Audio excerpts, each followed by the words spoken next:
पण एक साधारणतः 300-400 फूट वरती जेव्हा जातो त्यावेळी एक स्पेक्टॅक्युलर व्ह्यू येतो आपल्याला, तो म्हणजे पिलानेसबर्ग नॅशनल पार्क. आज आपण एका अशा देशाबद्दल बोलणार आहोत ज्याच्या नावातच इंद्रधनुष्य आहे. अगदी जंगलामध्येच आपण एक टेबल लावून त्या ठिकाणी शॅम्पेननी आपण सेलिब्रेट करतोय आणि आजूबाजूला तुम्हाला माहिती आहे बिग फाईव्ह आपण ज्यांना म्हणतो आफ्रिकेचे, ते सुद्धा त्या ठिकाणी उपस्थित आहेत. त्या रस्त्यांना सुद्धा गार्डन रूट असं म्हणतात. तिकडे एक पॅलेस सुद्धा आहे, अतिशय मोठं असं पॅलेस, जे आता हॉटेलमध्ये लोकांनी कन्वर्ट केलं. चित्रपटांमधून आपण हा पाहिलेलं आहे. मला टेबल माउंटन नावाचा जो माउंटन आहे हा नेहमी तुमच्या नजरेमध्ये असतो. कायम त्याच्यावर ढग असतात. 90 डिग्रीज अँगलवरती हा माउंटन लोकेटेड आहे, तर तुम्ही ते पूर्ण 90 डिग्री जे आहे ते तुम्ही वरती हायकिंग करून चढून जाऊ शकतात. पण आपण एका केजमध्ये असतो, म्हणजे आपण डायव्हिंग करायला जातो आणि जसं काय ते शार्क आपल्याला बघायला येतात. सो हा अनुभव कसा असतो? आता केप ऑफ गुड होप बद्दल सांगायचं झालं तर आपण आजपर्यंत त्या पुस्तकामध्ये जॉग्राफीमध्ये आपण वाचलो होतं की केप ऑफ गुड हा आफ्रिकन कॉन्टिनेंटचा सदर्न मोस्ट पॉईंट आहे आणि तो त्या कॉन्टिनेंटचा एंड आहे, तो टिपवरती आहे त्या कॉन्टिनेंटच्या. अद्याप ही गोष्ट कोण सांगू शकलेलं नाही आहे की ती सुरुवात आहे का तो एंड आहे.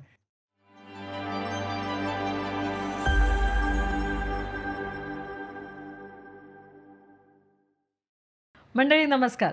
वीणा वर्ल्डच्या ट्रॅव्हल कट्टावर तुम्हा सर्वांचे पुन्हा एकदा स्वागत. नेहमीप्रमाणेच मी तुमची होस्ट सुनीला पाटील आणि आज आपण एका अशा देशाबद्दल बोलणार आहोत ज्याच्या नावातच इंद्रधनुष्य आहे. आपण बोलणार आहोत ते रेनबो नेशनबद्दल. आणि रेनबो नेशन का बरं म्हणतात या देशाला, तर इथे इतकी डायव्हर्सिटी आहे, इतके विविध प्रकारचे लोक राहतात, इतक्या विविध प्रकारचा निसर्ग पाहायला मिळतो की खरंच हा एक म्हणजे सर्व दृष्टींनी परिपूर्ण असा देश आपल्याला म्हणता येईल. आणि तो म्हणजे दक्षिण आफ्रिका किंवा साऊथ आफ्रिका.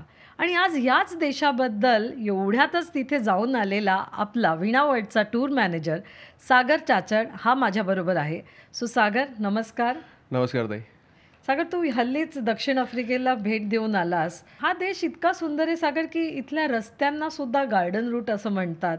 तिथे एवढं काही पाहिलं आहे. तुझा फर्स्ट ग्लान्स आपण म्हणतो म्हणजे पहिला काय इमेज होती तुझी? हा देश जो आहे तो हा जुना देश आहे, परंतु पर्यटन क्षेत्रामध्ये या देशाकडे तेवढा कौल जो आहे पर्यटकांचा हा हवा तसा नव्हता. परंतु आत्ताच्या काळामध्ये या 21st सेंचुरीमध्ये जसं बऱ्याचशा गोष्टी आपल्या हातावरती आल्यात, आपण जसं म्हणतो की स्मार्टफोन जसे आपल्याकडे, त्या स्मार्टफोन्सवरतीच बऱ्याचशा गोष्टी जर आपण सर्च केल्या किंवा त्याच्यामध्ये आपण जर ट्रेंडिंग रील्स वगैरे पाहिलेत, तर हा देश जो आहे तर लोकांना आकर्षित करतोय. आणि सगळ्यात महत्त्वाचं म्हणजे जसं तुम्ही म्हणालात की रेनबो नेशनसुद्धा म्हणतात आणि सगळ्याच गोष्टी या देशामध्ये आहेत.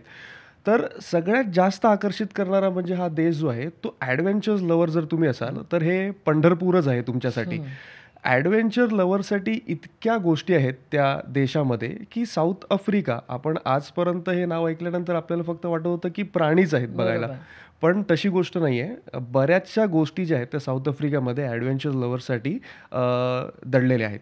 हो सागर, तू म्हटलं तसं दक्षिण आफ्रिका म्हटलं तर आधी वाटतं केवळ प्राणी बघायला जाऊ, पण बरेच वेळा आपल्या लक्षात येत नाही की ह्याच्या अगदी दक्षिणेकडे म्हणजे तिथे अगदी युरोपसारखं शहर देखील केपटाऊन हे सुद्धा आपल्याला पाहायला मिळतं. पण तू मला वाटतं तुझा प्रवास सुरू केला हा जोहानेसबर्ग आणि प्राण्यांपासूनच आणि ते पिलानेसबर्गमध्ये. सो अशी तू म्हणालास तिथे ॲडव्हेंचर आहे, सगळं आहे. एक काय आठवण आहे तुझी जी एकदम तुला जाऊन वाटलं वाव हे खरंच सुंदर आहे? ॲडव्हेंचर लवरसाठी जसं मी म्हटलं तर पिलानेसबर्ग नॅशनल पार्कमध्ये गेम ड्राईव्हज तर आल्या, ज्या आपण गेम ड्राईव्ह नॉर्मली सगळेच करतात युजली, ज्याच्यामध्ये आपण आपल्या इंडियामध्ये रणथंबोरसारख्या जंगल सफारीज करतो, ज्याला आपण इंडियामध्ये जंगल सफारीज म्हणतो. पण तिकडे साऊथ आफ्रिकेमध्ये त्याच गोष्टीला गेम ड्राईव्ह म्हणून त्या नावाने ओळखलं जातं. तर सर्वात प्रथम मला पहिलाच दिवस होता आमचा पिलानेसबर्गचा, आणि पिलानेसबर्गमध्ये सकाळी सांगितलं गेलं की 5 वाजता उठायचं आहे. गेस्टना सांगितलं आपण मंडईंना की 5 वाजता तुम्हाला उठायचं आहे आणि 5 वाजता जायचं आहे कुठे, तर हॉट एअर बलून राईड. म्हणजे कडाक्याची थंडी आणि त्या थंडीमध्ये ब्लँकेट्स वगैरे ओढून आम्ही भर जंगलामध्ये गेलो त्या पिलानेसबर्गच्या. आणि पिलानेसबर्गच्या जंगलामध्ये एक साधारण 3 ते 4 बलून्स जे आहेत ते त्या ठिकाणी होते आणि तसा आम्ही जो आहे तो प्रवास सुरू केला. आता हॉट एअर बलून राईड जी आहे ही वन ऑफ अ काइंड आहे. म्हणजे ॲडव्हेंचर लवर जर तुम्ही असाल तर हा जो एक्सपिरियन्स आहे तो तुम्ही नक्कीच घेतला पाहिजे. आता सगळ्यात अविस्मरणीय गोष्ट अशी आहे, की गेम ड्राईव्ह तर आपण करतोच त्या टूरमध्ये. पण ज्यावेळी आपण हॉट एअर बलून तो एक्सपिरियन्स घेतो आणि आपण एक साधारणतः 300-400 फूट वरती जेव्हा जातो जमिनीपासनं, त्यावेळी एक स्पेक्टॅक्युलर व्ह्यू येतो आपल्याला, तो म्हणजे पिलानेसबर्ग नॅशनल पार्कचा. आता या पिलानेसबर्ग नॅशनल पार्कमध्ये बऱ्याचदा गेम ड्राईव्ह न करता सुद्धा तुम्हाला ॲनिमल स्पॉटिंगचे चान्सेस असतात. कारण की जेव्हा तो बलून वरती हवेतनं जातो, सफारी असं म्हणता येईल याला. नक्कीच, नक्कीच. आणि ज्यावेळी तो बलून वरती जातो, त्यावेळी बरेचसे स्पीशीज ज्या आहेत, त्या तुम्हाला ज्या आहेत त्या पिलानेसबर्ग नॅशनल पार्कमध्ये ज्या आहेत, त्यांचं पण सकाळ-सकाळ दर्शन होतं आणि एक वेगळाच तो अनुभव असतो, की तुम्ही जमिनीपासनं एक साधारणतः 500 मीटर, 600 मीटर तुम्ही उंचीवरती असतात आणि याच्या अगोदर आपण विमानाने ज्यावेळी प्रवास करतो तेव्हा 35,000 फूट उंचीवरती आपण असतोच नक्कीच. पण त्यावेळी आपण बंद एका ह्याच्यामध्ये असतो, की एका सेफ्टी मेजर्समध्ये आपण बंद कमऱ्यामध्ये आपण म्हणू शकतो किंवा बंद रूममध्ये आपण असतो. पण त्याच ठिकाणी एक 600 मीटर किंवा 600 फूट उंचीवरती, त्या 600 फूट उंचीवरती आपल्या अवतीभोवती काहीच नाहीये. एक तो पॅसेज आहे, त्याच्यामध्ये आपण फक्त उभे आहोत आणि हे पूर्ण वातावरण जे आहे ते ओपन आहे. आणि सोने पे सुहागा ज्याला आपण हिंदीमध्ये म्हणतो, ते म्हणजे एक साधारण जेव्हा ती सनराईजची वेळ असते, त्यावेळी तो आपण वरती असतानाच तो नेमका त्या 2 डोंगरांच्या मधनं सूर्योदय होताना जे क्षण अनुभवायला मिळतो तो अविस्मरणीय आहे आणि अगदीच त्याला सोने पे सुहागा असं म्हणू शकतो. कारण की सकाळी जो गोल्डन सन वरती येतो, त्या नॅशनल पार्कवरती, पूर्ण आपल्या पिलानेसबर्ग नॅशनल पार्कवरती जे आहे ते आपले सनरेज ज्यावेळी तो टाकत असतो आणि ती एक पहाट असते सगळ्या प्राण्यांसाठी आणि त्यावेळी आपल्याला जाऊन कळतं की आपण त्या नेचरमध्ये आपण या बिलॉंग करतो. त्यामुळे हा क्षण जो आहे हॉट एअर बलूनचा, हा एक माझ्यासाठी अगदीच अविस्मरणीय. अद्भुत असा क्षण होता. बरोबर आहे सागर, कारण एक साऊथ आफ्रिका म्हटलं तरी सोन्याचा आणि साऊथ आफ्रिकेचा तर संबंध आहेच. म्हणजे इथे गोल्ड माइन्स देखील सगळीकडे पाहायला मिळतात.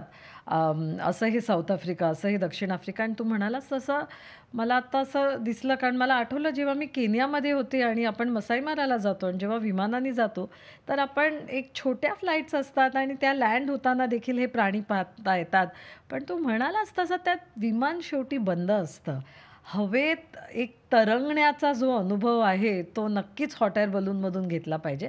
अर्थात हा ग्रुप जो तू घेऊन गेला होता, ज्याला आपण एक माईस म्हणतो किंवा इन्सेंटिव्ह टूर म्हणतो, अशा एका कंपनीचा ग्रुप होता, कॉर्पोरेटचा ग्रुप होता आणि त्यासाठी खास हे हॉट एअर बलून अरेंज केलं होतं. म्हणजे मला वाटतं हे संपूर्णपणे त्यांच्यासाठी प्रायव्हेट केलं असेल. येस ताई. हे आपला जो एक माईसची आपण ज्या टूर्स करतो, त्याच्यामध्ये आपण त्यांना इन्सेंटिव्ह टूरसुद्धा म्हणतो, माईसच्या टूर्सना. तिकडे कॉर्पोरेट्स जे आहेत आपले गेस्ट असतात आणि एक त्यांच्यासाठी टेलर मेड आपण आयटनरी जी करत असतो आणि त्या आयटनरीमध्ये त्यांना एक स्पेशल एक्सपिरियन्स द्यायचा होता आणि त्यासाठी आपण हॉट एअर बलून हा त्याच्यामध्ये इन्क्लूड केला होता. आणि सगळ्यात छान अशी गोष्ट म्हणजे ज्यावेळी आपण तो हॉट एअर बलून आपण ज्यावेळी एन्जॉय करतो, तो एन्जॉय केल्यानंतर त्याच जंगलामध्ये आपण ज्यावेळी लँड होतो, तिकडेच त्यांचे रेंजर्स वगैरे त्या ठिकाणी असतात आणि त्यांचा जो स्टाफ असतो, सपोर्टिंग स्टाफ जो जे काही असतात मेंबर्स, त्यांचे क्रू मेंबर्स जे असतात, एक छोटंसं सेलिब्रेशन असतं आणि म्हणजे तुम्ही ती फ्लाईट घेतलीत over the Pilanesberg, over South Africa त्याच्यामध्ये, तर ते एक छोटंसं सेलिब्रेशन असतं ज्याच्यामध्ये ते एक शॅम्पेननी आपण at the end of that ride आपण सेलिब्रेट करतो आणि इवन नॉन ड्रिंकर्ससाठी त्या ठिकाणी ऑरेंज ज्युसेस वगैरे पण अवेलेबल असतात आणि त्याच्यामध्ये म्हणजे तो एक वातावरण, त्या वातावरणामध्ये अगदी जंगलामध्येच आपण एक टेबल लावून त्या ठिकाणी शॅम्पेननी आपण सेलिब्रेट करतोय आणि आजूबाजूला तुम्हाला माहिती आहेत की बिग फाईव्ह आपण ज्यांना म्हणतो आफ्रिकेचे, ते सुद्धा त्या ठिकाणी उपस्थित आहेत. परंतु सेफ्टी प्रिकॉशन्स असे असतात की ते रेंजर्स जे असतात त्यांच्याकडे जे आहेत ते गन्स असतात आणि एक सराउंडिंग एरिया त्या लोकांनी जो आहे तो प्रोटेक्ट केलेला असतो. निसर्गाचा एक म्हणजे परिपूर्ण आनंद घेणं हे मला वाटतं ह्यापेक्षा काही वेगळं नसावं.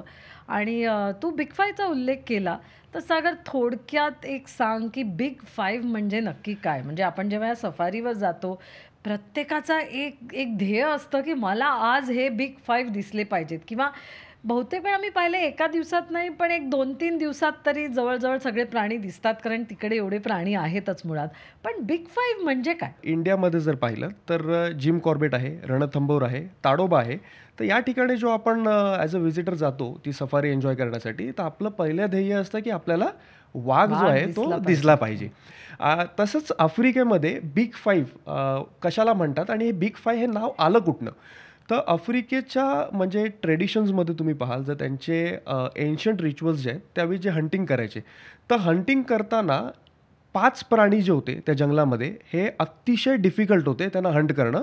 म्हणजे बऱ्याच वेळा नेक्स्ट टू इम्पॉसिबल होतं. त्यावेळी बो अँड ॲरोनी फक्त जी आहे ती हंटिंग केली जायची. त्यामुळे हे त्या काळामध्ये अतिशय डिफिकल्ट होतं त्यांना या 5 ॲनिमल्सना जे आहे ते हंट करणं.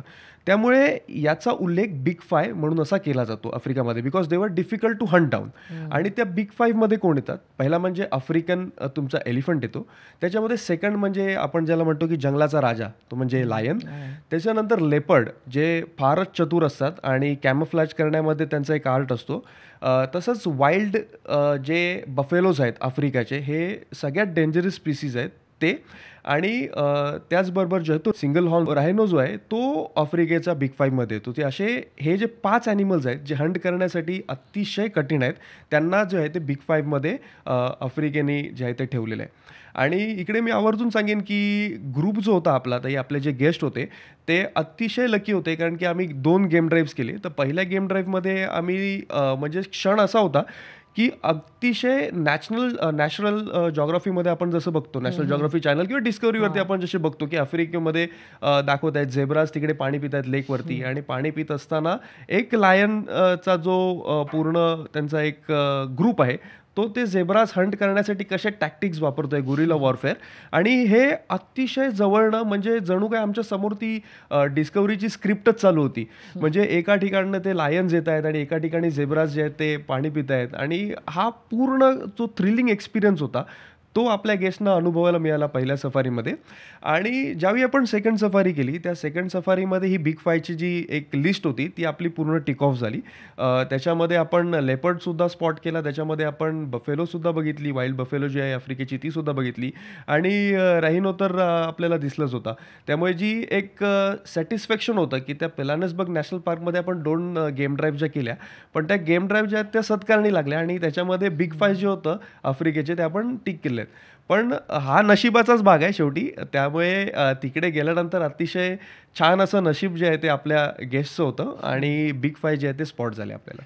खरं आहे तुझं म्हणणं नशिबाचाच भाग होता आणि मला असं वाटतं सागर की जंगलात गेलं आणि जर बिग 5 दिसले तर खूपच छान. पण नाही दिसलं तरी केवळ त्या जंगलात जाऊन ती हवा, तिथली ते झाडांच्या आणि पानांचा वास आणि तो एक सफारी त्या जीपमधून फिरणं ह्यात सुद्धा खूप आनंद आहे आणि तो आपण घेतला पाहिजे नक्कीच जर आपण साऊथ आफ्रिकेला गेलात तर. पिलानेसबर्गच्या जवळच एक एंटरटेनमेंट कॉम्प्लेक्स आहे जिथे सुद्धा आपण राहतो, सन सिटी. सन सिटी. तर त्याचा अनुभव कसा होता? सन सिटी बेसिकली हॉटेल तुम्ही बोलू शकता आणि एक मोठ्या परिसरामध्ये हे पसरलेलं हॉटेल आहे. म्हणजे इंटरनल ट्रॅव्हल करायलाच त्यांच्या शटल्स आहेत तुम्हाला. द लॉस्ट सिटी म्हणून सुद्धा सन सिटीला ओळखलं जातं आणि तिकडे एक पॅलेससुद्धा आहे. अतिशय मोठं असं पॅलेस जे आता हॉटेलमध्ये त्या अनेक लोकांनी हिंदी कन्व्हर्ट केलं. चित्रपटांमधून आपण हा पाहिलेला पाहिलेलं देखील आहे. बऱ्याचशा बॉलिवूड सॉन्ग्समध्ये सुद्धा ते कव्हर हां. करण्यात आलेलं आहे. आणि तसंच तिथे आतमध्ये एंटरटेनमेंटसाठी काय-काय आहे, तर कसिनोज आहेत. त्यांचा आतमध्ये स्वतःचा एक भला मोठा मेज आहे, जिकडे ज्याला आपण भुलभुलैया आपल्या भाषेमध्ये हां. म्हणतो. तो असा प्रचंड मोठा भुलभुलैया असा आतमध्ये स्थित आहे. त्याचबरोबर आतमध्ये तुम्हाला वेव्हज किंवा केव्ह ऑफ वेव्हज ज्याला म्हणतात, ते सुद्धा आतमध्ये स्थित आहे. आणि तिथे समुद्राच्या लाटांचा रेप्लिका जो आहे, तो ते त्या ठिकाणी दर्शवण्यात आलेला आहे. आणि एक वॉटर पार्क किंवा अम्युजमेंट पार्कसारखा हा एक जो आहे बेसिकली कन्सेप्ट जो आहे, तो पिलानेसबर्ग नॅशनल पार्कला लागूनच आहे. सागर तू आता बोलताना मला असं वाटलं की एक आपल्या लहान मुलांना सुद्धा घेऊन जाताना किंवा एक फॅमिली हॉलिडे जेव्हा आपण बघतो तेव्हा देखील साऊथ आफ्रिका हे एक परफेक्ट डेस्टिनेशन आहे. कारण आत्ता तू जे बोललं तेच तर सगळं हवं असतं एका हॉलिडेवर. हो. आणि जेवढा आपण साऊथ आफ्रिकेचा विचार करतो तर ही एक प्रत्येक गोष्ट जी आपल्याला हॉलिडेवर अनुभवायला हवी, ही प्रत्येक गोष्ट त्यातली टिक ऑफ होते आणि मला वाटतं म्हणूनच तू म्हणालास तसं साऊथ आफ्रिका हे एक ट्रेंडिंग डेस्टिनेशन आहे सध्या. सो आपण आधी बोललोत की इथे केवळ प्राणी नाही तर इतरही बरेच ॲडव्हेंचर ॲक्टिव्हिटीज आहेत, इतर अनेक ॲक्टिव्हिटीज आहेत, केपटाऊन आहे. तर आपण जरा आता प्राण्यांपासून निघून एक केपटाऊनकडे येऊया ज्याला मदर सिटीसुद्धा म्हणतात आणि एक साऊथ आफ्रिकेचा हिरा किंवा ज्वेल म्हणता येईल. कारण इतकं सुंदर आहे ते शहर आणि अगदी दक्षिण टिपवर आहे म्हणजे त्या कॉन्टिनेंटच्या कॉन्टिनेंटच्या टिपवर. टिपवर स्थित आहे. त्यामुळे अर्थातच तिथे समुद्र खूप सुंदर दिसतो. सो कसं होतं केपटाऊन? केपटाऊन समुद्र आणि त्याचबरोबर माउंटन्स या दोन्हीचा एक ताळमेळ आहे. एक मिक्सचर आहे केपटाऊन म्हणजे. आणि केपटाऊनची बात अशी म्हणजे केपटाऊनमध्ये तुम्ही कुठेही जा, त्या केपटाऊनच्या रस्त्यावर कुठेही फिरा, तुम्हाला टेबल माउंटन नावाचा जो माउंटन आहे, हा नेहमी तुमच्या दृष्टिकोनामध्ये किंवा नेहमी तुमच्या नजरेमध्ये असतो. तुम्ही किती म्हणजे ड्राईव्ह करा केपटाऊन थ्रू, त्यामुळे हा जो एक सेंटर ऑफ द सिटी आपण म्हणू शकतो टेबल माउंटन. हा टेबल माउंटन तुम्हाला कुठूनही दिसतो, तुमच्या नजरेतच असतो नेहमी. आता टेबल माउंटन हे काय आहे? टेबल माउंटन हे एक डोंगर आहे, जो वरनं पूर्ण फ्लॅट आहे, एका डायनिंग टेबलसारखा. आणि तिकडे जाण्यासाठी जे आहे ते 2 रस्ते आहेत. एक म्हणजे तुम्ही ती केबल कार घेऊन जाऊ शकतात. रोटेटिंग सिस्टम आहे आतमध्ये. आपण जसं मुंबईचं अँबॅसेडर हॉटेल बघितलं असेल, की तुम्ही टेबलवरती बसतात आणि ते टेबल रोटेट होत राहतात. तर एका ठिकाणी तुम्ही उभे राहिलात, तर पूर्ण ती आतमधली जी आतला जो पार्ट आहे केबल कारचा, तो केबल कारचा आतला पार्ट जो आहे तो रोटेट होतो. त्यामुळे जर तुम्ही आत्ता त्या खिडकीवर असाल, तर थोड्या वेळानंतर त्या खिडकीवरती तुमच्या बाजूचा जो आहे तो मनुष्य त्या ठिकाणी असतो आणि एक स्पेक्टॅक्युलर व्ह्यू जो आहे त्या पूर्ण केपटाऊनच्या सीचा त्या आणि केपटाऊनच्या सिटीचा. त्याचबरोबर वर गेल्यानंतर तुम्हाला एक अमेझिंग व्ह्यू येतो पूर्ण सिटीचा. त्याचबरोबर तुम्हाला पोर्टसुद्धा दिसतात. केपटाऊनचा जो पोर्ट आहे तो पोर्टसुद्धा व्हिजिबल आहे वरून. आणि 2010चा जो फिफा वर्ल्ड कप झाला, त्याची सेमीफायनल ज्या स्टेडियममध्ये केपटाऊनमध्ये खेळली गेली, ते केपटाऊनचं स्टेडियमसुद्धा टेबल माउंटनवरनं व्हिजिबल आहे. आणि अतिशय सुंदर असे फोटोज त्या ठिकाणी तुम्ही क्लिक करू शकतात एका नॅचरल व्ह्यूबरोबर. अमेझिंग. आणि हा झाला पहिला मार्ग वरती जाण्याचा. दुसरा मार्ग असा आहे, की जर तुम्ही ॲडव्हेंचर लवर पुन्हा असाल आणि माउंटनिंग किंवा हायकिंग जर तुमची हॉबी असेल, तर हा अख्खा जो संपूर्ण माउंटन आहे म्हणजे 90 डिग्रीज अँगलवरती हा माउंटन लोकेटेड आहे. तर तुम्ही ते पूर्ण 90 डिग्री जे आहे ते तुम्ही वरती हायकिंग करून चढून जाऊ शकतात त्या टॉपवरती. हो, म्हणजे ऐकून सुद्धा अंगावर काटा येतोय, की आपण ही हाईक नक्कीच करायला हवी. मी जेव्हा गेले होते टेबल माउंटनला सागर, तेव्हा अर्थात केबल कारनीच गेले होते. पण पुढच्या वेळी नक्कीच हाईक करायचा प्रयत्न मी करेन. आणि तिथे असताना माझ्या असं लक्षात आलं, की कायम त्याच्यावर ढग असतात. म्हणजे जेव्हा पण आपण बघतो खालून, तेव्हा टेबल माउंटनवर कायम ढग दिसतच राहतात आणि ते असं म्हणतात, की आज डायनिंग टेबलवर कव्हर टाकलेलं आहे. असं एक तिथल्या लोकल्सचं म्हणणं होतं. केपटाऊनमध्ये अनेक गोष्टी आहेत अजून करण्यासारख्या. सो काय-काय तू सांगशील मंडळींना? हेलिकॉप्टरमध्ये जाण्याचा किंवा हेलिकॉप्टरमध्ये बसण्याचा हा चान्स जो आहे तो नेहमी-नेहमी येत नाही. किंबहुना हेलिकॉप्टर राईड ही सगळीकडे इझिली अवेलेबल नसते. पण केपटाऊन असं एक शहर आहे जिथे तुम्हाला हेलिकॉप्टर राईड अवेलेबल आहे. आणि त्या ठिकाणी 3 प्रकारचे हेलिकॉप्टर राईड्स आहेत.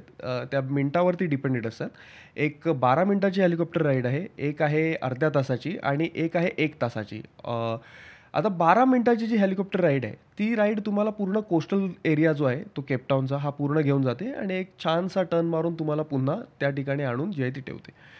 एक 30 मिनिटाची जी राईड आहे, ती 30 मिनिटाची राईड तुम्हाला फार-फार टेबल टॉपपर्यंत घेऊन जाते आणि टेबल टॉपवरनं तुम्हाला एक तो एक्सपिरियन्स देऊन परत घेऊन येते.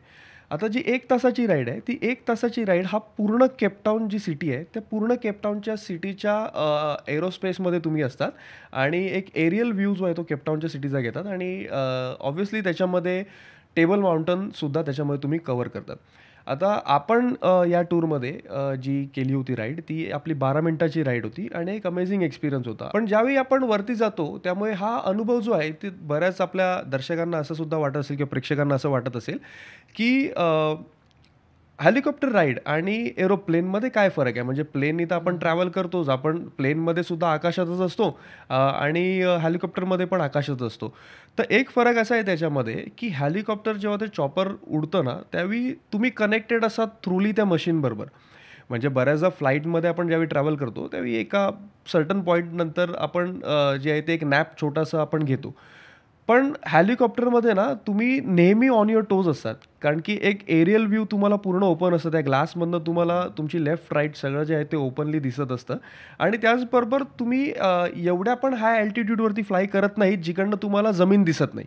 म्हणजे आपण ज्यावेळी प्लेननी फ्लाय करतो तेव्हा तुम्हाला जमीन जी आहे ती अर्थ दिसत नाही. पण हेलिकॉप्टरमध्ये एक सर्टन अल्टिट्यूडला तुम्ही असतात, जिकडनं नेहमी तुमचे डोळे जे आहेत ते जमिनीवरती असतात. काइंड ऑफ ॲडव्हेंचर आहे, की तुम्ही त्या झोनमध्ये असतात आणि वरनं तुम्ही एन्जॉय पण करत असतात आणि त्याचप्रमाणे तुम्ही एक थोडीशी एक एन्झायटी म्हणू शकतो, एक भीती म्हणू शकतो, ती सुद्धा तुमच्या मनामध्ये असते. बट थ्रिल एक असतो आणि त्याच मोमेंटला तुम्ही ती राईड एन्जॉय सुद्धा करत असतात. त्यामुळे हेलिकॉप्टर राईड जी आहे ती केपटाऊनमध्ये होते आणि नक्कीच ती अनुभवायला पाहिजे. नक्कीच. म्हणजे तू सांगतोय तसं एक हॉट एअर बलून झाला, एक हेलिकॉप्टर राईड झाली. पण केपटाऊनचा एवढा सुंदर समुद्र आहे, तर नक्कीच क्रुझेस देखील इथून जातात आणि शार्क्स बघायला किंवा व्हेल्स पाहायला, व्हेल वॉचिंग क्रुझेस वगैरे हो. देखील इथून निघतात. अर्थात त्यासाठी तो उचित म्हणजे एक बरोबर आपला सीझन घेतला, जो त्यावेळेला गेलो, तर नक्कीच आपल्याला ह्या सगळ्याचा अनुभव होतो. मला वाटतं तू केप ऑफ गुड होपला पण गेला. सो काय आहे हे Cape of Good Hope? Cape of Good Hope सांगायच्या अगोदर ताई मी परत तुमच्या त्या प्रश्नावरती येईन, की बिग फाईव्ह जसे आपण पिलानेसबर्ग नॅशनल पार्कमध्ये बघितले, तसेच बिग फाईव्ह जे आहेत ते मरीन लाईफमध्ये सुद्धा आफ्रिकेचे आहेत.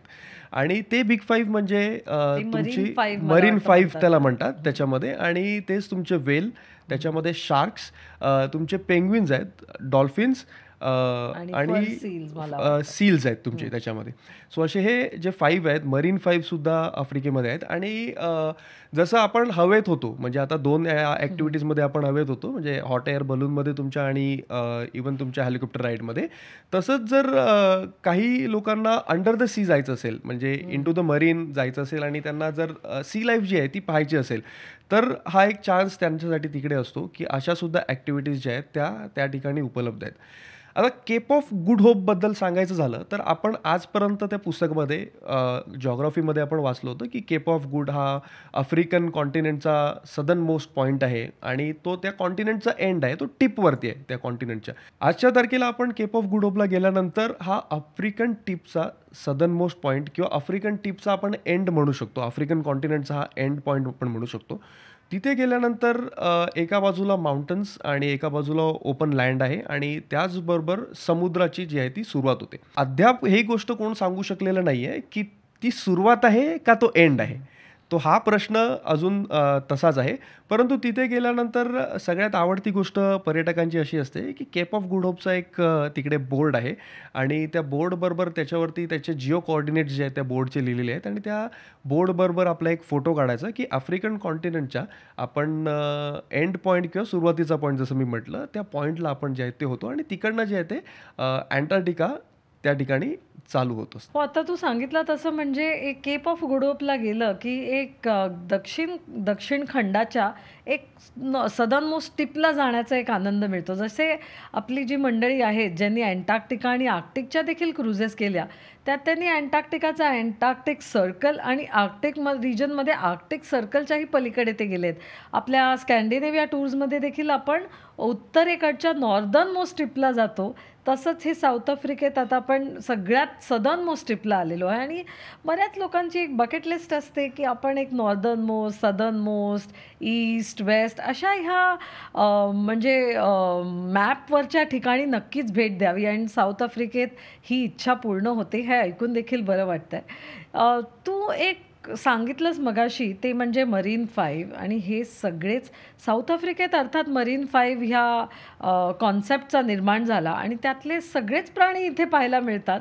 सो त्यातले सील्स तर आपण एक सील क्रूज करून बघतो.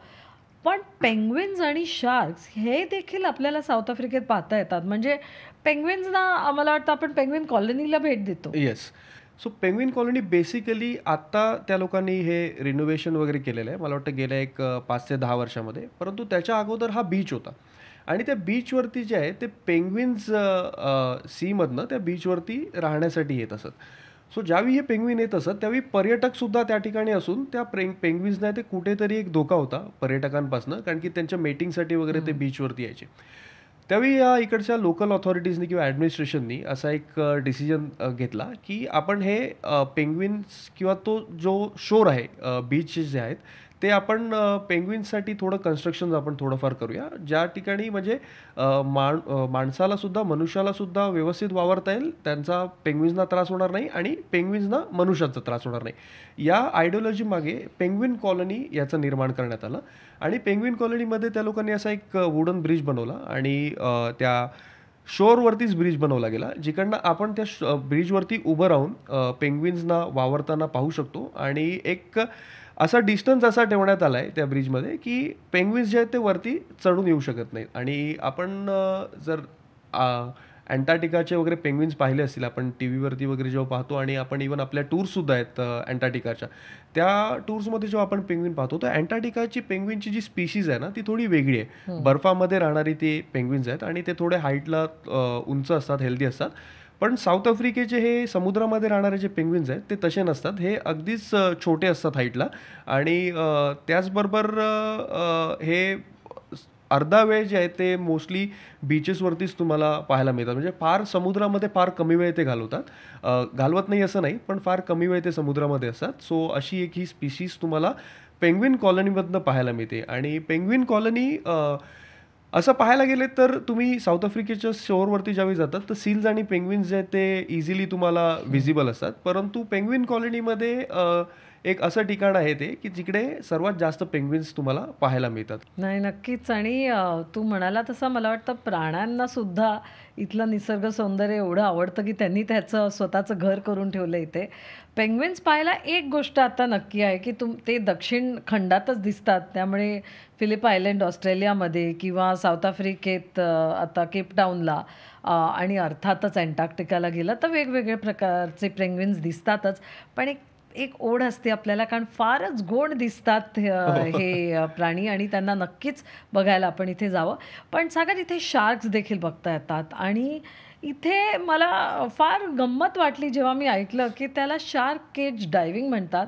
पण आपण एका केजमध्ये असतो, म्हणजे आपण डायव्हिंग करायला जातो आणि जसं काय ते शार्क आपल्याला बघायला येतात. सो हा अनुभव कसा असतो?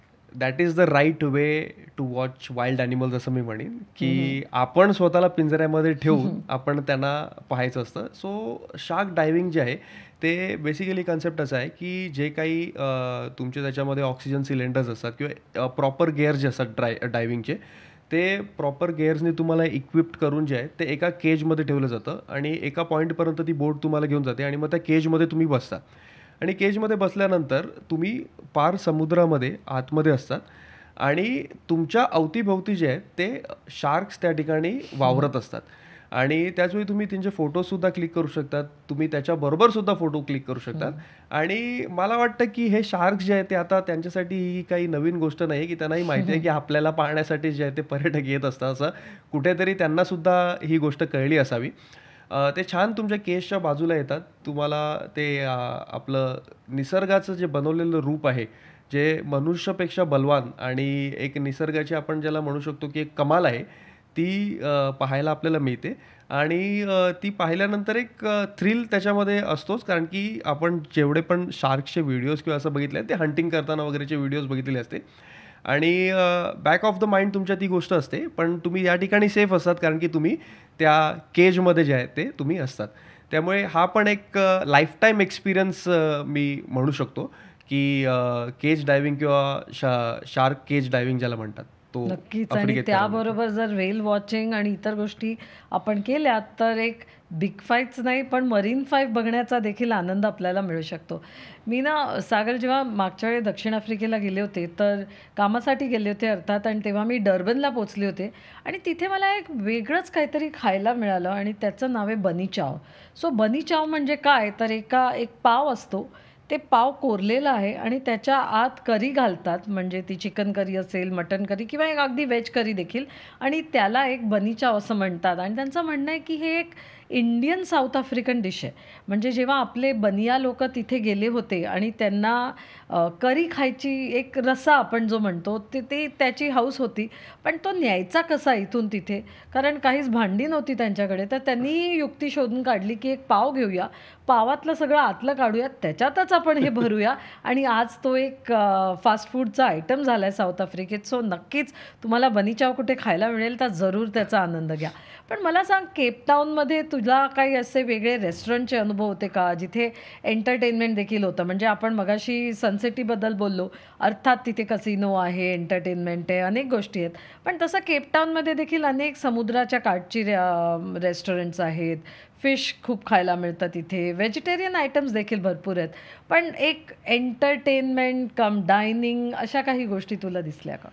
सो केपटाऊनमध्ये एक गोल्ड नावाचं रेस्टॉरंट आहे आणि त्या गोल्ड नावाच्या रेस्टॉरंटचा एक कन्सेप्टच असा आहे की आपण आता जेवढंसुद्धा या पॉडकास्टमध्ये आपण हं. ज्याच्यावरती चर्चा केली, जे अनुभव आपले होते, त्या अनुभवांमध्ये असं आलं की हे आधुनिक आफ्रिका आहे. म्हणजे आपण जे पाहिलं किंवा आपण जे दर्शकांना आपण सांगतोय, प्रेक्षकांना आपल्या, ते आधुनिक आफ्रिका आहे. त्याच्यामध्ये तुमची बलून राईड किंवा चॉपर राईड किंवा अंडर द सी आपण जातो, केज डाईव्हमध्ये.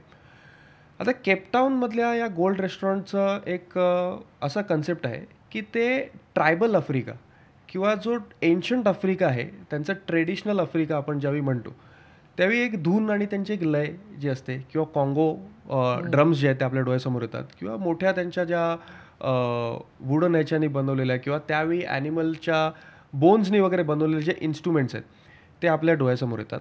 आणि आफ्रिका म्हटल्यानंतर एक आपल्या डोळ्यासमोर इमेज अशी उभी राहते की पूर्ण त्यांचे चेहरे वगैरे त्यांनी कलर ह्याच्यामध्ये ते कोरलेले ट्रायबल्स ह्याच्यामध्ये आणि ते पूर्ण गळ्यामध्ये लॉकेट्स आहेत किंवा नेकलेसेस आहेत ॲनिमल बोन्सचे किंवा ॲनिमल्सच्या ह्याचे.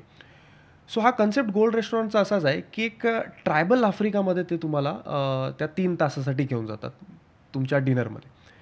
सो कन्सेप्ट जी अशी आहे की 6:30 म्हणजे सनसेट ज्यावेळी होतो किंवा युजली 6:30 तिकडे ड्रमिंग स्टार्ट होतं. आता ड्रमिंग म्हणजे काय? आपण मोस्टली बऱ्याच रेस्टॉरंटमध्ये ज्यावेळी आपण जातो आपल्या सिटीजमध्ये, मल्टीनॅशनल सिटीजमध्ये किंवा तुम्हीसुद्धा बऱ्याचशा कंट्रीज जसे तुम्ही ट्रॅव्हल करतात त्याच्यामध्ये तुम्ही पण एक एक्सपिरियन्स हा घेतला असेल, की लाईव्ह म्युझिक जो आहे तो तुमच्या डिनरमध्ये चालू असतो. पाठीमागे एक बॅकग्राऊंडला लाईव्ह म्युझिक चालू असतो आणि कोणतरी गायक असतात किंवा वादक असतात, ते इन्स्ट्रुमेंट प्ले करत असतात.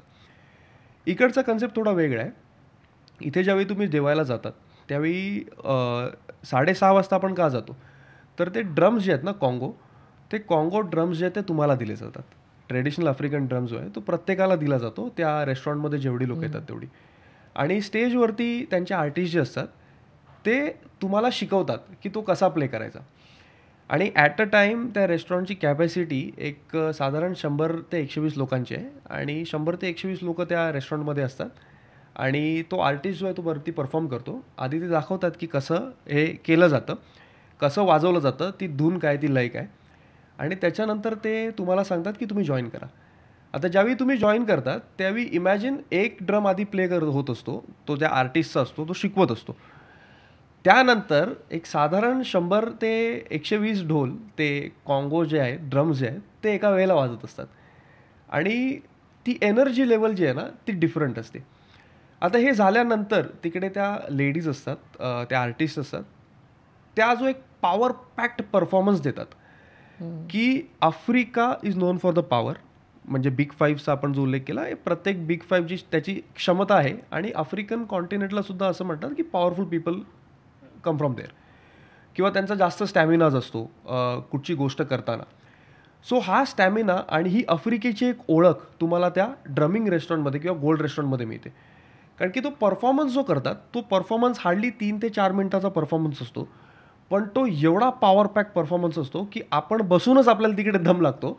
त्यामुळे आपल्या हं. मनात हा विचार येतो, की त्या ज्या आर्टिस्ट्स आहेत, ज्या फिमेल आर्टिस्ट आहेत, त्या एवढ्या एनर्जीनी हे 3 ते 4 मिनिटं कसा डान्स करू शकतात किंवा कसा परफॉर्मन्स देऊ शकतात. आणि त्यानंतर जे आहे ते ट्रेडिशनल आफ्रिकन मील असतं. त्या डिनरमध्ये त्यांचा जो मेन्यू असतो तो ट्रेडिशनल आफ्रिकन मेन्यू असतो, ट्रायबल मेन्यू असतो किंवा आफ्रिकेचा आत्ताचा जो मेन्यू आहे, जे ट्रेडिशनली आफ्रिकेमध्ये खातात. त्याच्यामध्ये व्हेज आणि नॉन-व्हेज हे दोन्ही प्रकार जे आहेत ते तुम्हाला अवेलेबल असतात. आणि इव्हन डेझर्टमध्ये सगळ्यात आवर्जून हे सांगेन मी, की डेझर्ट ज्यावेळी आलं त्यामुळे डेझर्टमध्ये आईस्क्रीम होतं आणि आईस्क्रीमबरोबर एक बिस्किट दिलं होतं. तर आता बिस्किट मी म्हटलं आईस्क्रीमबरोबर बिस्किट म्हटलं ही काय प्रथा आहे? कारण की कोनमध्ये आपण नेहमीच आईस्क्रीम खातो. हं. म्हटलं इथे ही ट्रेडिशन असावं. पण ज्यावेळी मी ते नीट पाहिलं, ते आईस्क्रीम बरोबरच्या त्या बिस्किटचा जो शेप होता, तो आफ्रिकेच्या मॅपचा शेप होता त्या बिस्किटचा. सो एक आफ्रिकेचा प्राईड किंवा ते कल्चरचा प्राईड ते लोक जो ओन करतात, त्या ट्रेडिशन्सचा जो प्राईड आहे की ते प्राऊड फील करतात त्या गोष्टीचा गर्व, कारण की ते आफ्रिकेच्या मातीतनं आले आणि तो गर्व जो आहे तो आपल्याला त्या ह्याच्यामध्ये दिसतो. आणि अतिशय नम्र, तो गर्व प्रदान करत असताना सुद्धा ते नम्र असतात. ते आपल्या सर्व्हिसमध्ये ते 3 तास असतात आणि जो काही लोकल क्विझिन आहे तो तुम्हाला त्याची माहितीसुद्धा देतात. जर तुम्ही विचारलं, तुम्हाला कळलं नाही की हे कशाने बनलं आहे आणि ह्याच्यामध्ये काय तुम्ही पदार्थ त्याच्यामध्ये टाकलेले आहात, ते सुद्धा तुम्हाला सांगतात की काय पदार्थ आहेत आणि ते कसं खाल्लं जातं किंवा काय आहे. आणि त्याच्यामागे जाऊन तुम्ही जर अजून इंटरेस्टेड असाल तो इतिहास जाणण्यासाठी, तर तुम्ही हे विचारू सुद्धा शकतात की ते का खाल्लं जातं. जसं आता एक तुम्ही सुंदर उदाहरण दिलं की त्यांच्याकडे कटलरी नव्हती ती करी ठेवण्यासाठी, त्यामुळे तो ब्रेड त्यांनी मधला भाग काढून त्याच्यामध्ये ती करी पुट केली. सो असे ट्रेडिशन्स जे आहेत त्या एका स्पेसिफिक डिश मागचे ते सुद्धा तुम्हाला ते आवर्जून सांगतात. म्हणजे मला ही कल्पनाच खूप आवडते सागर, की आपण एखाद्या ठिकाणी जातो आणि तिथे एंटरटेनमेंट शो आहे, तर आपण केवळ प्रेक्षक नाही, तर आपण सुद्धा त्यात भाग घेतोय. हे अतिशय सुंदर आहे. खरंच छान आहे हे. आणि आपण कितीही बोलू साऊथ आफ्रिकेबद्दल तेवढं मला वाटतं कमीच पडेल वेळ. अर्थात केपटाऊनला पण तिथला जो वॉटरफ्रंट एरिया आहे, तिथे फिरायला खूप छान वाटतं. तिथे आपण तासनतास फिरू शकतो. छोटी-छोटी दुकानं आहेत, त्यातले काही छोटे सुवेनिर घेऊन आपण परत येऊ शकतो. आणि केप टाऊनहून पुढे आपण जर गेलो तर पूर्णच्या पूर्ण गार्डन रूट म्हणजे मोसेल बे, मग आउटशूनला जिथे आपल्याला जगातला सगळ्यात मोठा पक्षी ऑस्ट्रिच हा देखील तिथेच दिसतो. त्यापुढे नायसना आणि मग तू ॲडव्हेंचर लव्हर्स म्हटलं म्हणून एक आठवलं की तिथला जो ब्लू क्रान्स ब्रिज आहे, ते जगातली सगळ्यात हायेस्ट बंजी देखील तिथे करता येते. सो अशा प्रकारचा हा साऊथ आफ्रिका आणि मला वाटतं एकदा नाही तर नक्कीच परत-परत इथे भेट देता येईल आपल्या मंडळींना, आपल्याला सुद्धा. सो हे सगळं तर ठीक आहे. पण आत्ताच्या तुझ्या ट्रिपवर असा एखादा काही अ, म्हणजे काही कठीण प्रसंग आला का? कारण बाकी सगळं व्यवस्थित दिसतंय, सगळी टूर देखील छान होते आणि अर्थात तुम्ही टूर मॅनेजर असतातच, त्यामुळे टूर नक्कीच छान होते. पण प्रत्येक टूरमागे काही गोष्टी असतात. तसंच साऊथ आफ्रिकेत काही तुला कठीण प्रसंग दिसला का? ताई, जसं आपण नेहमी म्हणतो की माणूस हा आयुष्यभर शिकतच असतो आणि आपल्या इंडस्ट्रीमध्ये आपण नेहमी शिकतच असतो. म्हणजे भले त्या डेस्टिनेशनला एखादा टूर मॅनेजर 10 वेळा गेला असेल, 50 वेळा गेला असेल किंवा 100 वेळा गेला असेल, पण ज्यावेळी आपण पुन्हा जातो ते रिपीट करतो, त्यावेळी तो एक नवीन अनुभव त्याच्यासाठी असतो. आणि प्रत्येक टूरमध्ये आपल्या सगळ्याच टूर मॅनेजरना काही ना काहीतरी नवीन शिकायला मिळत असतं. या टूरला सुद्धा असंच झालं. जसं आम्ही जोहानिसबर्गला लँड झालो आणि लँड झाल्या ऑलरेडी आपले 3 बेवरनं काही गेस्ट जे आहेत ते त्यांच्या फ्लाईट्स आपल्या अगोदर होत्या टूर मॅनेजर्सच्या, तो ते तिथे गेले. तिकडे गेल्यानंतर एक इन्सिडन्स असा झाला की त्या मॅडमने आम्हाला सांगितलं की माझा विजा जो आहे तो इमिग्रेशन ऑफिसर मला विजा देत नाही आहे, इमिग्रेट व्हायला देत नाही आहे, इकडे स्टॅम्प देत नाही आहेत माझ्या पासपोर्टवरती. तर विचारपूस आम्ही केली काय, तर त्यांचा तो पासपोर्टचा स्कॅनिंगची जी बारकोड असतो खाली त्याच्यावरती लेटर्स असतात. तर ते लेटर जे आहेत त्या मॅडमच्या याच्यावरती ओव्हरलॅप झाले होते. तर आता आपण बऱ्याचदा असं असतो की विजा आपल्याला मिळाला तर इमिग्रेशन आपण डेफिनेटली क्लिअर करणार, कारण की आपल्याला कॉन्सुलेटकडनं किंवा असेंब्लीकडनं कुठून तरी विजा जो आहे तो आपल्याला मिळालेला आहे. पण या केसमध्ये ही केस अशी होती की इमिग्रेशनच होत नव्हतं, क्लिअर होत नव्हतं इमिग्रेशन, विजा असून सुद्धा. तर पहिले जाऊन जे आहे ते मी आणि माझा कलीग त्या ठिकाणी अजय, आम्ही दोघं होतो. सो आम्ही पहिलं जाऊन त्या इमिग्रेशन ऑफिसरच्या असिस्टंटशी बोललो की म्हणजे टुरिस्ट आहोत आम्ही आणि आमच्या हॉटेलचे बुकिंग्स वगैरे आपण सगळे दाखवले त्यांना. आमचा विजा आहे 6 दिवसाचा आमचा हा, ही टूर आयटनरी आहे. ती दाखवल्यानंतर त्यांनी अग्री केलं. परंतु इमिग्रेशन ऑफिसर जे होते ते त्या गोष्टीला ऐकतच नव्हते. ते म्हणाले की नाही, आम्ही विजा जो आहे तो ग्रँड इकडे इमिग्रेट नाही करू शकत त्यांना. विजा असला तरी आम्ही इमिग्रेशन त्यांचं करू शकत नाही, कारण की हा पासपोर्ट जो आहे तो डिटेक्टच होत नाही आमच्या स्कॅनिंग मशीनवरती. मे बी ते त्यांच्या ड्युटीमध्ये ते राईट होते, पण कुठेतरी आपल्या पण गेस्टची अडचण होती. आणि एक इमोशनल टच असा होता की एक फॅमिली ऑफ 4 होती. त्याच्यामध्ये वाईफचाच फक्त जो पासपोर्ट होता तो त्याच्यावरती आक्षेप घेतला होता आणि त्यांना ते इमिग्रेशन क्लिअरन्स मिळत नव्हता. मग त्यावेळी असं झालं की आपण ठरवलं की बराच वेळ, एक 5 ते 6 तास आपण त्यांच्याशी बोलणी केली, पण ते होत नव्हतं. मग शेवटी आपण इंडियन कॉन्सुलेट जे आहे जोहानिसबर्गमध्ये त्यांच्याशी कम्युनिकेट केलं आणि त्यांना सांगितलं की हे असे असे पासपोर्टचे डिटेल्स आहेत आणि हा पासपोर्ट आहे. मग त्यांनी एक लेटर इश्यू केलं कॉन्सुलेटकडनं. ते लेटर जे आहे ते आपण त्या इमिग्रेशन ऑफिसर्सना दाखवलं आणि त्या लेटरवरती आपल्या गेस्टना जे आहे ते इमिग्रेशन त्यांनी दिलं आणि आफ्रिकामध्ये यायला त्यांनी अलाव केलं. सो हा एक्सपिरियन्स जो होता हा आमच्यासाठी सुद्धा नवीन होता, की बऱ्याचदा आपण पण एक बेफिकर असतो या गोष्टीमध्ये, की व्हिसा आपला आला त्यामुळे आता इमिग्रेशन आपलं डेफिनेटली क्लिअर होणार. आता आपल्याला त्या स्पेसिफिक देशामध्ये जाण्यापासून कोणी लिगली असं अडवू शकत नाही, कारण की आपण लिगली आपली जी प्रोसेस आहे ती कंप्लीट केलेली आहे. परंतु हा one of a kind experience असा होता आमच्यासाठी, की तिकडे गेल्यानंतर कळलं की पासपोर्ट थोडासा इनिशियल्स एकमेकावरती होते आणि तो स्कॅन होत नव्हता. म्हणून आपल्या गेस्टना ते साधारण एक 5 ते 6 तास जॉनिसबर्ग एअरपोर्टला थांबावं लागलं होतं. But at the end of the day आपण वी गॉट दॅट सॉर्टेड. आपण ते सगळं सोल्युशन त्याच्यावरती आपण लगेच आपल्या टीमनी आणि मला वाटतं तुम्ही सुद्धा होतात कॉन्टॅक्टमध्ये आणि ते पटापट आपण सोल्युशन्स देऊन आपण त्या गेस्टना जे प्रॉमिस केलं होतं ते आपण त्यांना त्या टूरला आपण परत आणलंच. आणि ते एवढे खुश होते तिथे आल्यानंतर, की एक मिसिंग फॅमिलीच्या पार्ट बरोबर जसं आपलं रियुनाईट होतो आपण, तसं त्यांचा त्या दुसऱ्या दिवशी त्यांचा तो एक असा एक्सपिरियन्स होता. शेवटी टूर म्हटली की तो एक परिवारच होतो. आणि हा तू एक चांगला पॉईंट दिला सागर, कारण मला वाटतं मला हे प्रेक्षकांना सांगायचं आहे की आपले पासपोर्ट जो आहे तो नक्कीच जपून ठेवा. म्हणजे आपण घरी कुठे ठेवतो त्याला पाणी लागणार नाही ना, तो कुठल्याही कारणाने डॅमेज होणार नाही ना. कारण जर पासपोर्ट हातात नसला तर आपण आपलं जग बघायचं स्वप्न हे पूर्ण करूच शकत नाही. त्यानंतर आपण जेव्हा विजा घेतो आणि विजा येतो, तर आल्या आल्या तो विजा देखील एक स्वतःहून परत चेक करा. कारण चुका ह्या प्रत्येकाकडून होऊ शकतात. म्हणजे कधी मेलच्या ऐवजी फिमेल येतं, कधी वय चुकतं, कधी नाव चुकतं, कधी बर्थ डेट चुकते, काही होऊ शकतं. पण शेवटी आत्ता सागर तू सांगितलं तसं मशीन हे मशीन असतं आणि जर त्या मशीनमध्ये ते वाचता आलं नाही तर त्या पासपोर्टचा किंवा विजाचा काहीच उपयोग होत नाही. सो जरूर आपल्या महत्त्वाच्या ह्या डॉक्युमेंट्सची काळजी घ्या आणि एक आपलं जग बघायचं स्वप्न आपण नक्कीच पूर्ण करू शकतो. सागर, तू साऊथ आफ्रिकेची माहितीच नाही दिली पण थेट आम्हाला साऊथ आफ्रिकेला आज नेलंस. सो डेफिनेटली जे जाऊन आले ते आज आठवण काढत असतील की केपटाऊनमध्ये आपण हे केलं, सनसिटीला ते केलं आणि पिलानेसबर्गला. आणि जे गेले नसतील त्यांना जरूर तिथे जायची एक ओढ निर्माण झाली असेल आणि नक्कीच साऊथ आफ्रिकेच्या टूरवर कदाचित आपण या मंडळींना पुढे पाहू किंवा जे काही तुमचं साऊथ आफ्रिकेचं स्वप्न आहे ते तुम्ही पूर्ण करा. पुढच्या एपिसोडमध्ये तुम्हाला काय ऐकावंसं वाटेल हे देखील जरूर आम्हाला कळवा. माझा ईमेल आय डी आहे sunila@veenawat.com, sunila@veenawat.com. आणि असाच हा पॉडकास्ट ऐकत राहा. तुम्ही जिथे कुठे पॉडकास्ट ऐकताय तिथे नक्कीच ऐका आणि आपल्या मित्रमंडळींबरोबर शेअर देखील करा. Sagar, thank you very much. Welcome. Bye.